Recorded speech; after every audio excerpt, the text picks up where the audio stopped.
पदवी मिळवण्यासाठी एखादं संशोधन किंवा लेखन हे नाममात्र असता कामा नये.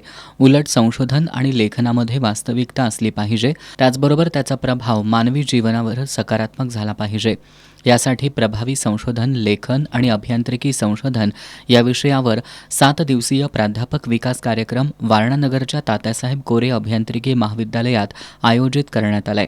या 7 दिवस कार्यक्रमाचं उद्घाटन डॉक्टर पी.एस. पाटील, वारणा विद्यापीठाचे कुलाधिकारी एन.एच. पाटील, वारणा विभाग शिक्षण मंडळाचे मुख्य कार्यकारी अधिकारी डॉक्टर विलास कारजींनी यांच्या उपस्थितीत झालं. यावेळी बोलताना डॉक्टर पी.एस. पाटील यांनी संशोधन समाजोपयोगी, उद्योगाभिमुख असावं असं मत डॉक्टर पी.एस. पाटील यांनी व्यक्त केलं.